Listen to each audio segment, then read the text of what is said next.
physically, can you tell us how you're feeling right now? I mean, that was a pretty crazy battle. Yeah, no, it was a really back and forth battle. That third round, she definitely got the better of me. That was a rough one for sure. I'm so glad I was able to pull through. My elbow's a little bit sore right now, and a little banged up, but overall, I'm stoked with the win. I was gonna ask, I mean, clearly you were wobbled, but the arm was the part that looked really, really bad. Like, how bad was that? Do you think there's any damage to it?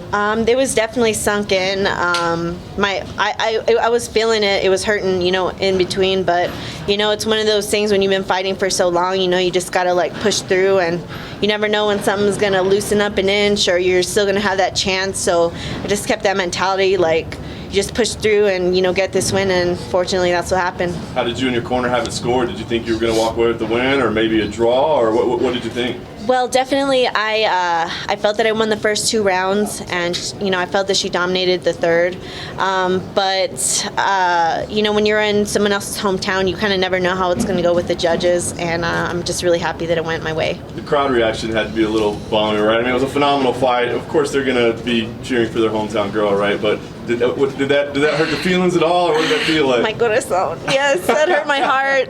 It's just unfortunate. And I understand the Mexican fans are so passionate, and they really stand behind their fighters.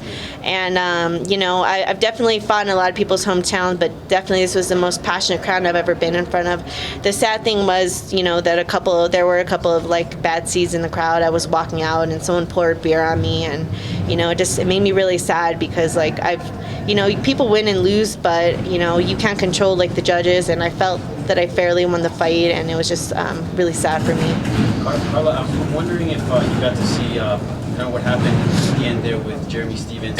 Just as you were mentioning, people were throwing popcorn and beers, and I heard even coins. Did you get to see that?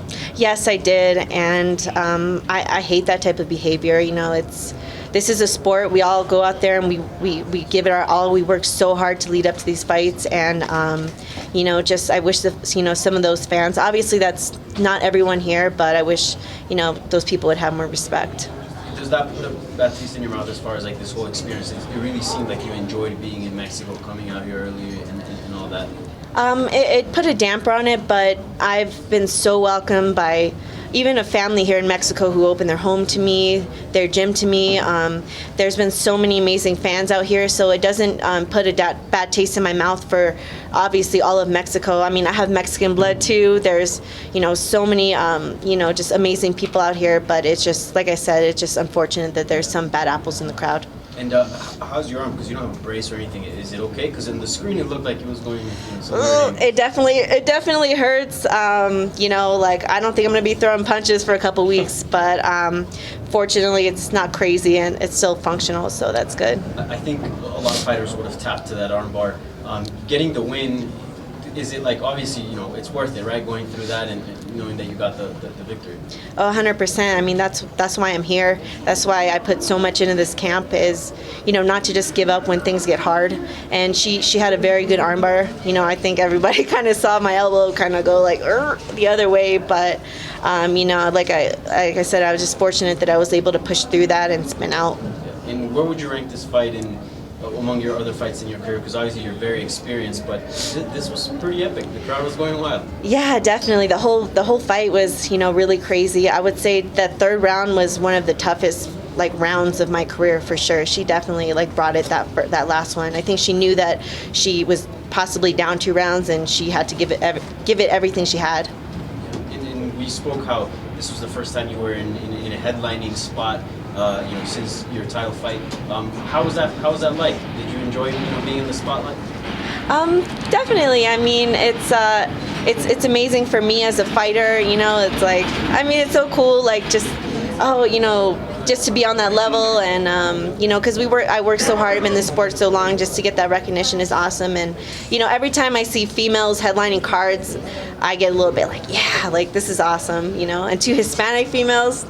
Even better. And last question for me, how excited are you to see your strawweight dog? My dog! Oh my God, that has been the hardest thing about being away from home for this month, and I'm so excited to go home and just give him lots of love and kisses and toys and everything. I can't wait.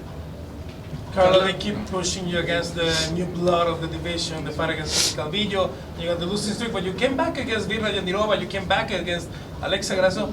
What's the secret? Because it's been so many years at the top. It's just hard to stay at the top so many years. Yes, definitely. In February will be my 10 years of fighting professionally. I've been fighting the #1 and top 5 top-ranked fighters since my first year, and to me, it's just constantly maintaining that work ethic, maintaining like that drive to constantly want to be the best. And you know, I'm the old lady in the crowd now, so I think it's, you know, that's not going to be a new story for me. I'm going to keep getting these up and comers because there's constantly new fresh faces in the division.